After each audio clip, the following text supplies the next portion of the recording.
I grew up during Vietnam and Watergate, and to me, the press is the fourth estate, the great watchdog.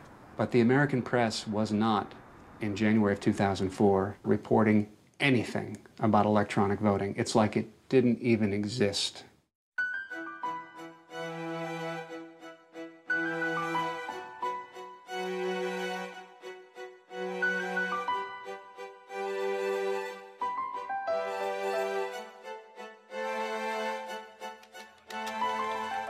They had me in as a temp word processor, and I was working the second shift at night and just typing all manner of documents and charts and memos, whatever they needed.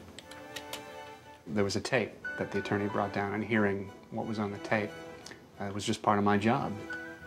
I put in that tape and start listening, and the attorney says, okay, this is a memo to file. The client is Diebold Election Systems, Inc. That night, all I did was my job.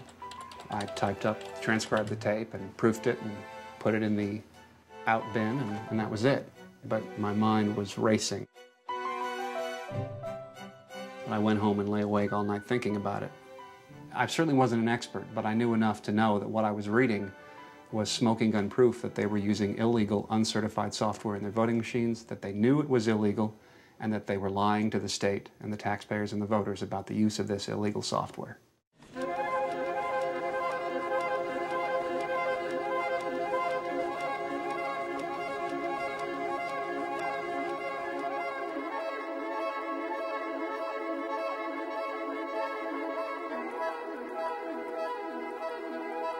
What the documents show is Diebold had gotten themselves into significant legal jeopardy by going around to the counties that had sold machines and constantly upgrading the software and doing it in such a way that they weren't actually getting approval for these software upgrades.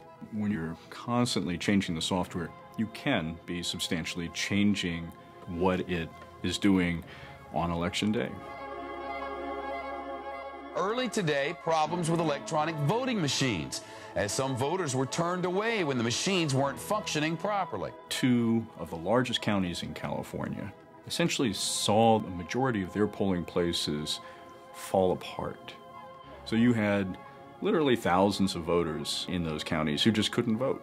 This is a direct result of the representations, and the misrepresentations really, that Diebold and its attorneys made to the state of California.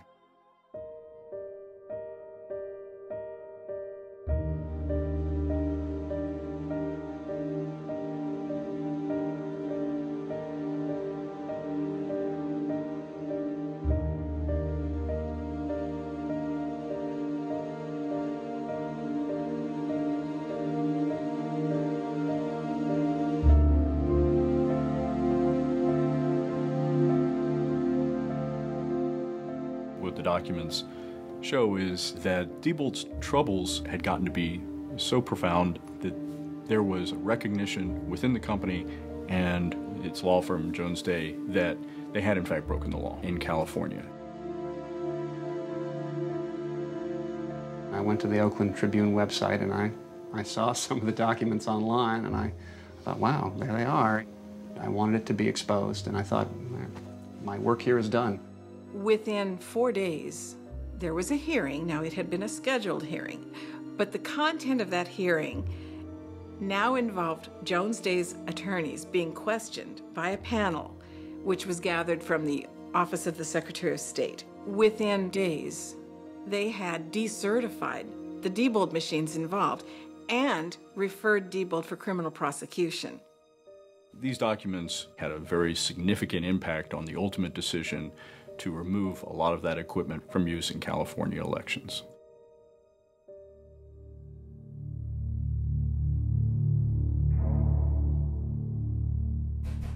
It was actually Friday the 13th, just after dawn, and there's a simultaneous pounding on the front door and the doorbell ringing at the same time. I open the door, and there's 10 Los Angeles police officers there and one investigator from the DA's office. I thought, this is a mistake. When Stephen came to me, there were no charges. There was only the execution of a search warrant authored by the Los Angeles County District Attorney's Office. This was in August of 2004, on the eve of a national presidential election. It was over 18 months before the Los Angeles District Attorney's Office actually charged Mr. Heller, which I, to this day, find very interesting. I was charged with 3 felonies. It was unauthorized access to a computer, and receiving stolen property, and theft by computer. This was newsworthy in a big way because you had a whistleblower, and in fact that's what Stephen Heller was, and he was being treated like a common criminal. The great irony here is that while there's enormous statutory civil protection for whistleblowers, at the end of the day there is not criminal protection. I violated attorney-client privilege, and that is a very serious crime. And I pled guilty to that crime, and I'm taking responsibility for it. But what is illegal is not always wrong.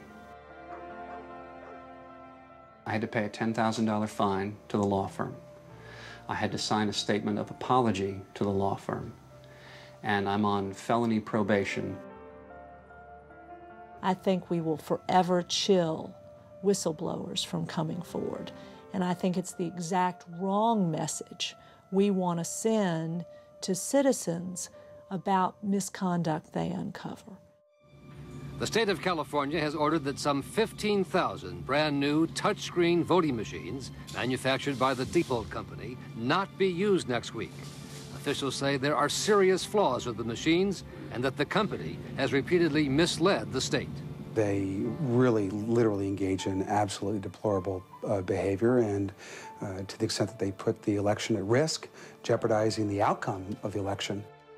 A very difficult ethical choice had to be made, but the information was very important and actually could affect the future of the free world. That sounds like it's an awful big container to put this in. But when you understand that this company was making the machines that counted 33 million votes in a presidential election, then if they are conspiring behind the scenes to tell untruths and to mislead a Secretary of State, you've got to have concern over whether you should trust their secret software. When I saw those documents, I had to do something. If our elections are crooked, then our democracy isn't there anymore. And I'm just not willing to let that go. I'm not willing to let liberty and freedom go.